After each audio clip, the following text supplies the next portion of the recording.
Hey everyone, there's lots of excitement surrounding Obsidian's new core feature, the canvas, and I thought it would be super exciting to present the same book on a page summary using Excalidraw and my slideshow plugin, and then using the canvas so you can compare how the two are similar and different.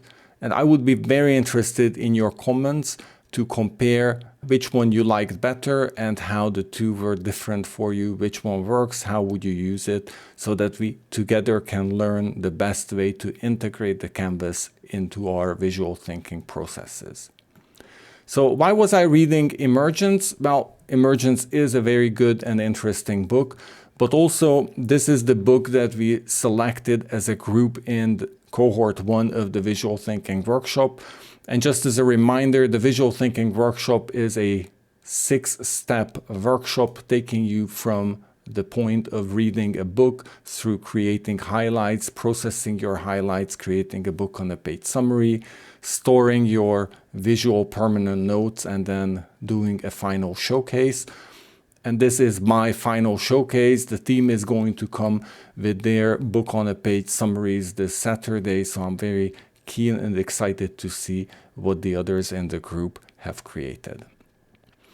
In this book on a page summary, similar to the other video I published 2 days ago, I'm going to share some of my reflections about the topic itself, as well as some of my reflections on the visual thinking workshop, so you can compare how the two presentations work.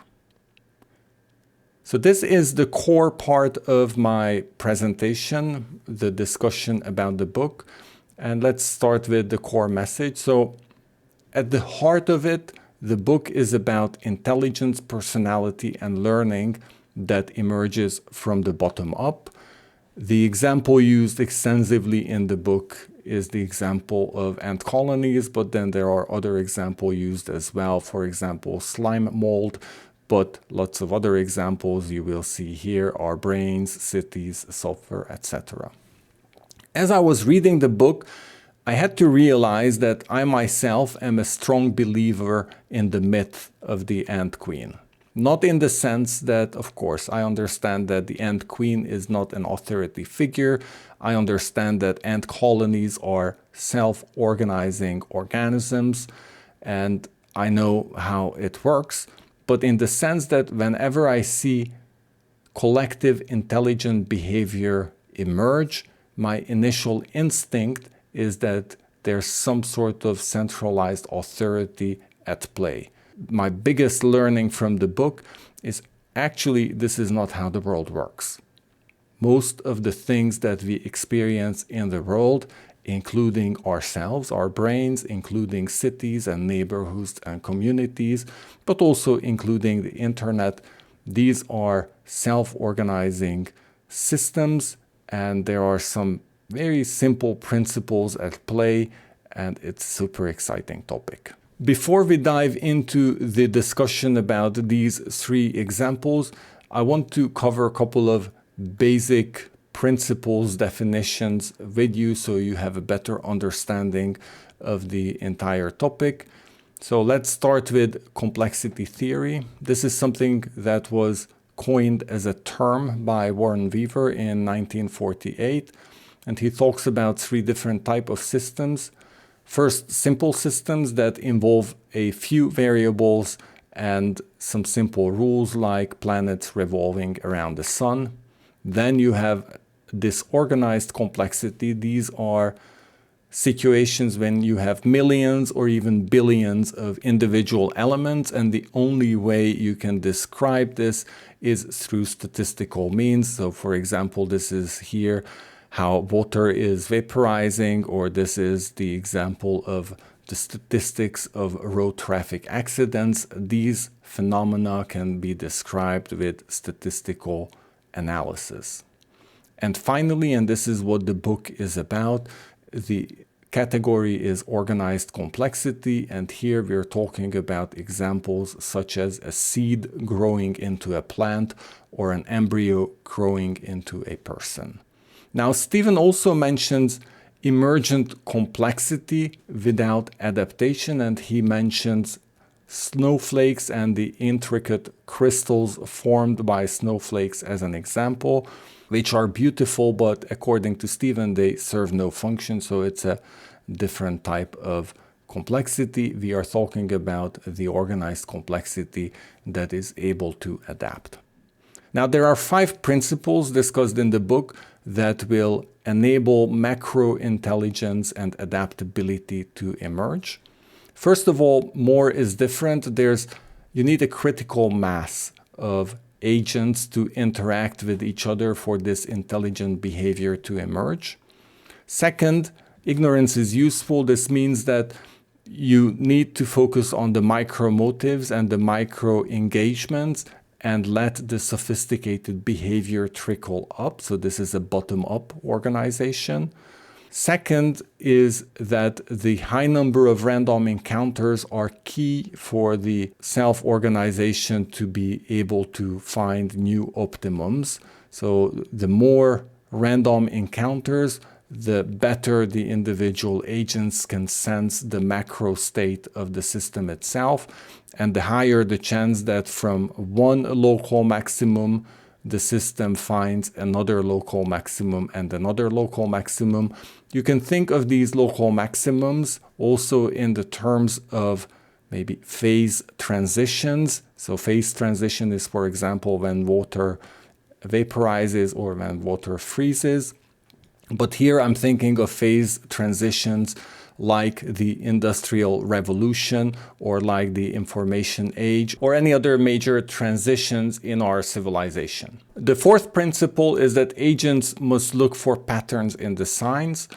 The example given in the book is an example concerning ants that smelling the pheromones of 50 foragers in the space of an hour imparts information about the global state of the colony, meaning that the ant will know more about the colony if the ant remembers the previous 1 hour of experiences instead of just looking at experiences one by one. This is the ability to recognize patterns. Finally, all you need to do is to pay attention to your neighbors, and this local information can lead to global wisdom through the interactions and the processes I mentioned earlier. There are 2 other things that I still want to cover in terms of the basic definitions. One is about feedback loops. The example discussed in the book concerns the scandal around Bill Clinton's affair with Jennifer Flowers. As the story goes, the day before Bill Clinton's interview with ABC, Jennifer Flowers came public on the affair, and the interviewer at the interview asked Bill Clinton about the affair, and Bill Clinton denied the affair.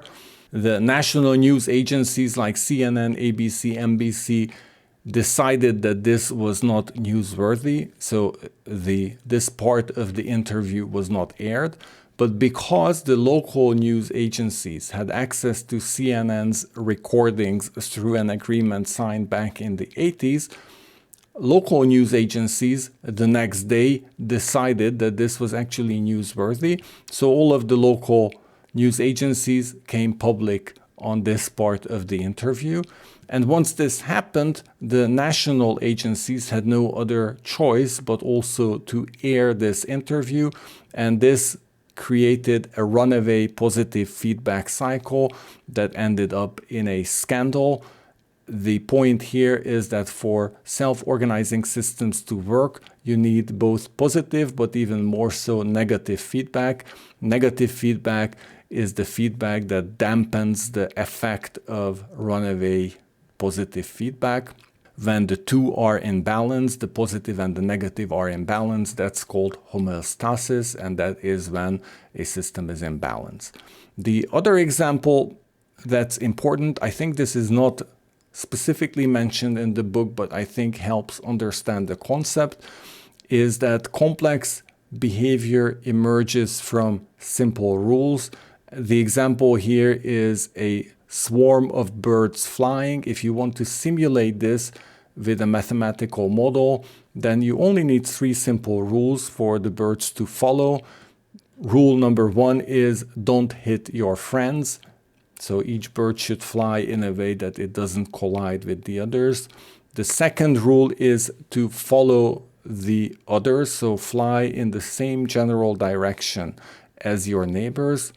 And third, don't be left behind. Go for cohesion, because the one that's left behind is going to be picked off by predators. If you use these 3 simple rules and you start a simulation and you present the simulation with surprises, the simulation is going to react to it in a natural way, and you're going to have a proper swarm of birds flying or simulated this way. So these are the basic principles and I think definitions that are important for us to understand this whole topic. There are some other examples discussed in the book. One that I like very much and want to highlight involves the slime mold.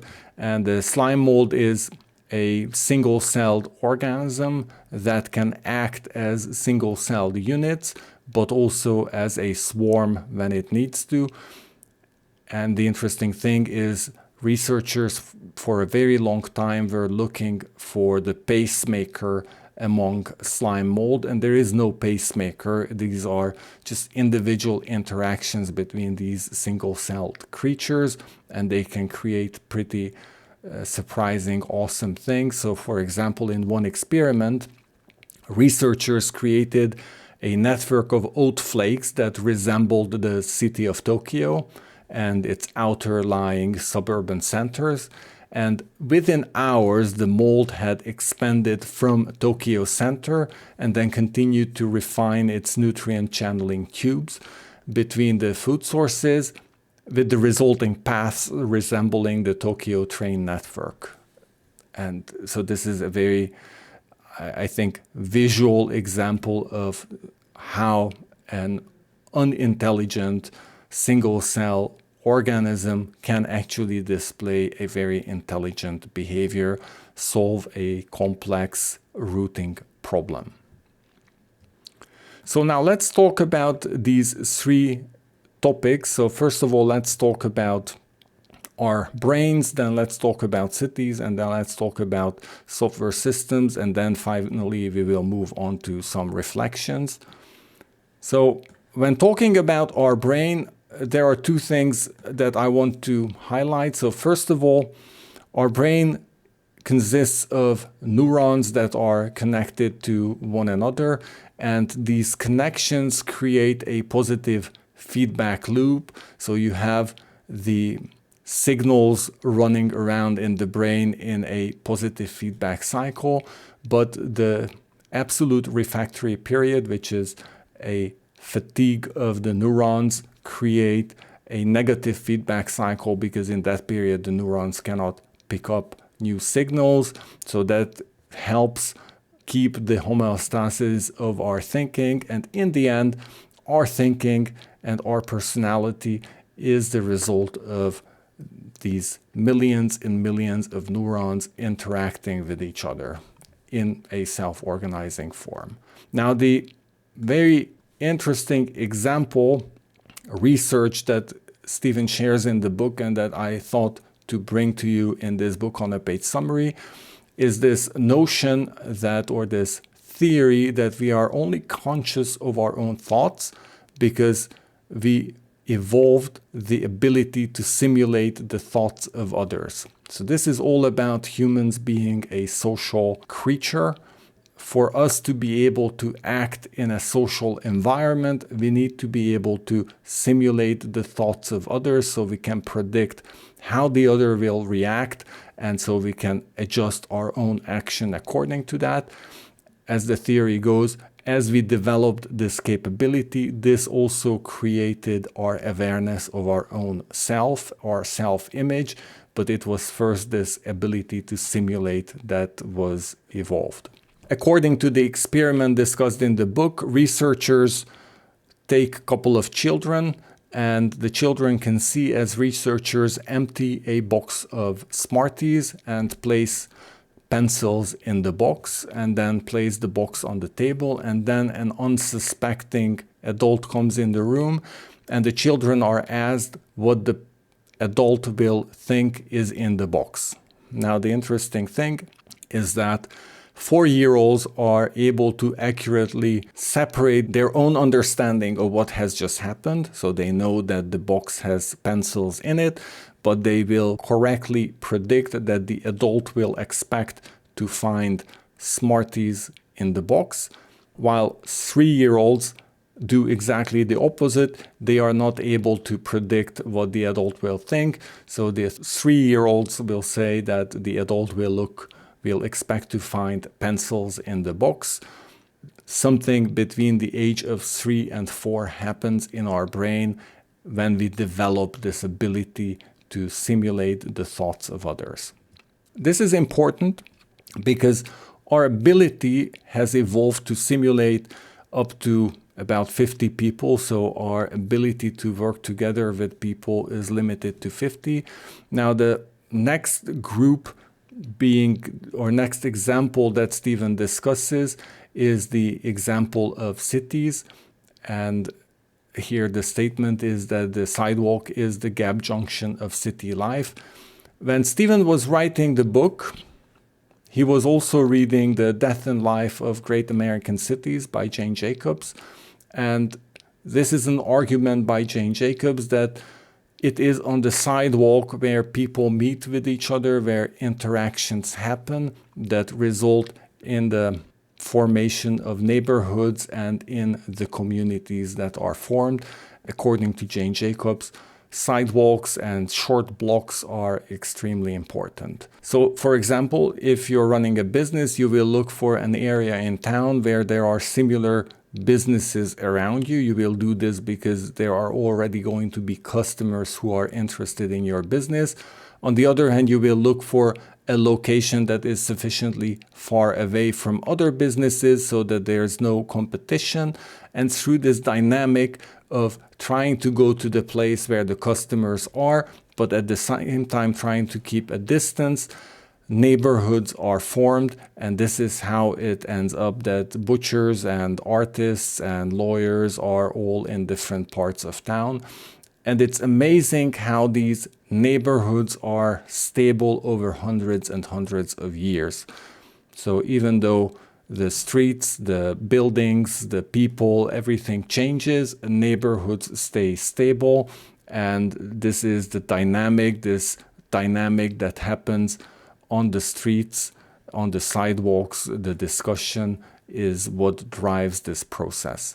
The other example given in the book is the example of Manchester City in the early 1800s. And here the story is that Manchester exploded in size. It doubled in a very short period of time.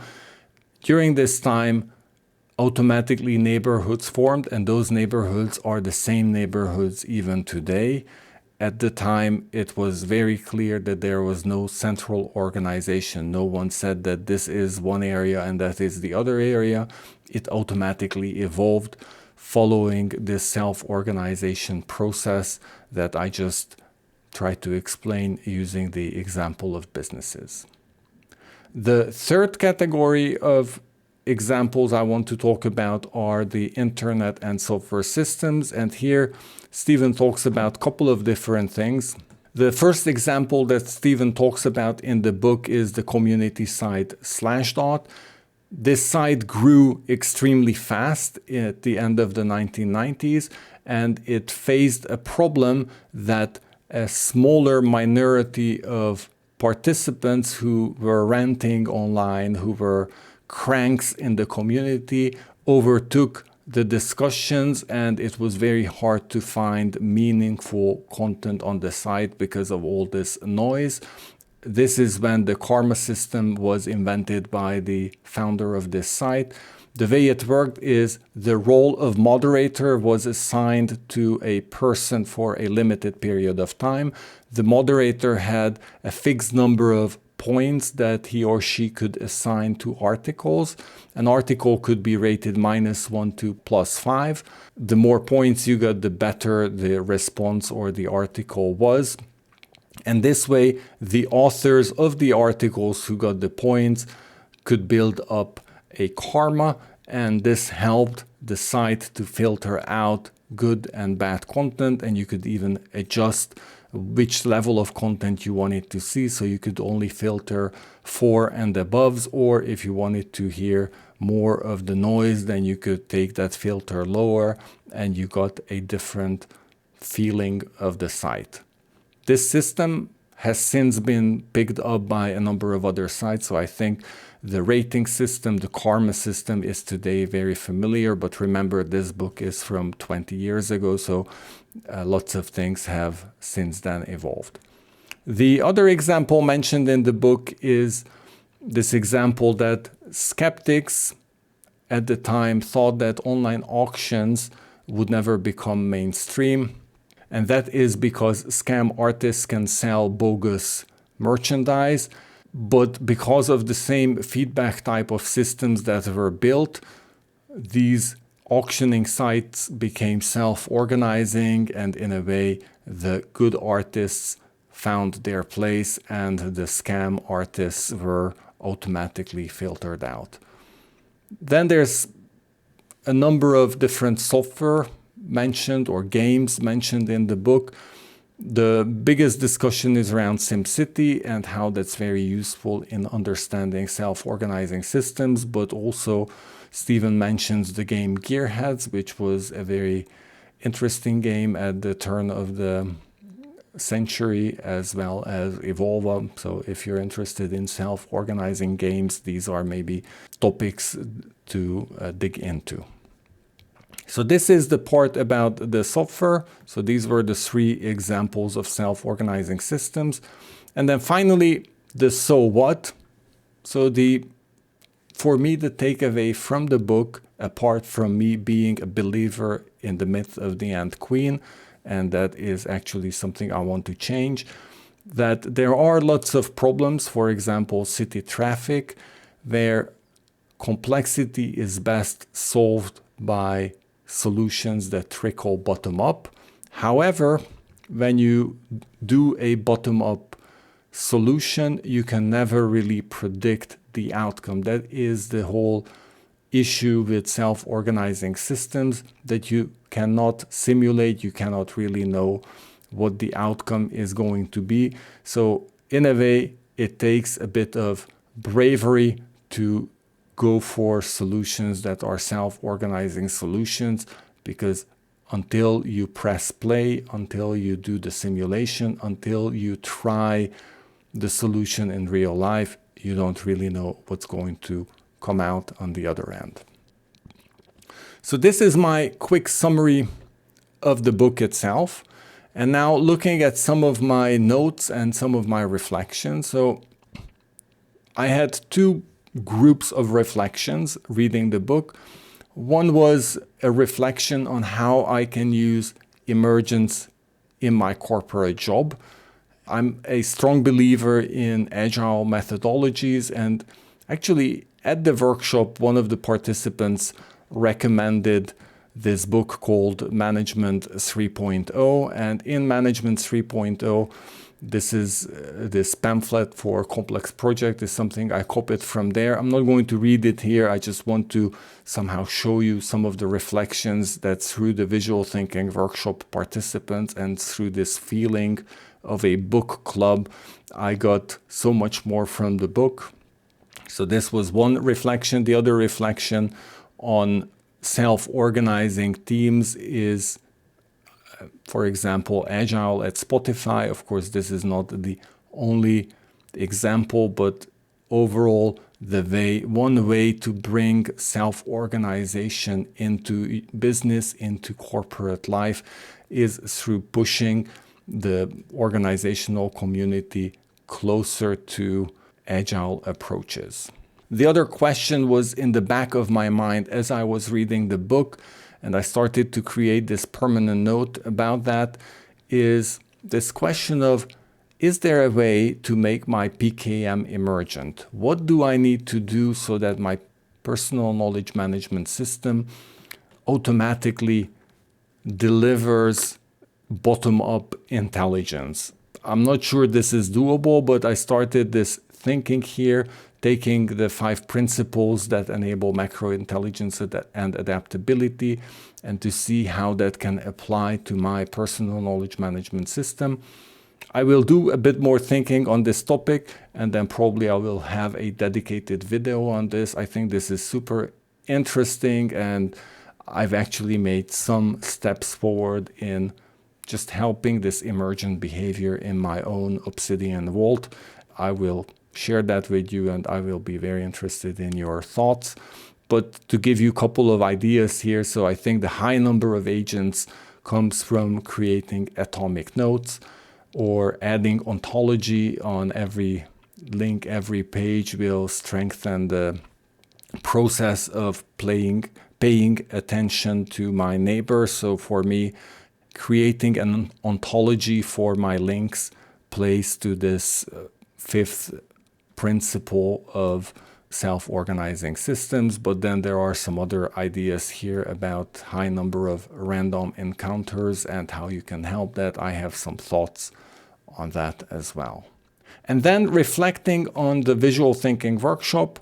So first of all, we were using Discord as our virtual classroom, and I think this is also a topic worth a separate video. I found Discord very helpful in this process with the auditorium, with the discussions, with the announcements, with all its features. It was a very good platform for the visual thinking workshop to facilitate the classroom, the engagements between the team. And second, I already mentioned that the visual thinking workshop felt like a book club with an amazing team and amazing input. And I got so much insight about the book, and I already mentioned Management 3.0. Here's another part from Management 3.0 about complexity and how something can be simple yet chaotic, and how something can be also complicated but still ordered. So this is an interesting discussion that links to complexity theory here. But then the other insights I received from the workshop were insights about the process. So there are a couple of books on my to-read list. One of them is Slidology, the other is Understanding Comics. And here specifically we talked about the different transitions in comics, and I started to look at this, how to apply this to the way I create book on the pages, how to make the transitions, how to use these different type of transitions.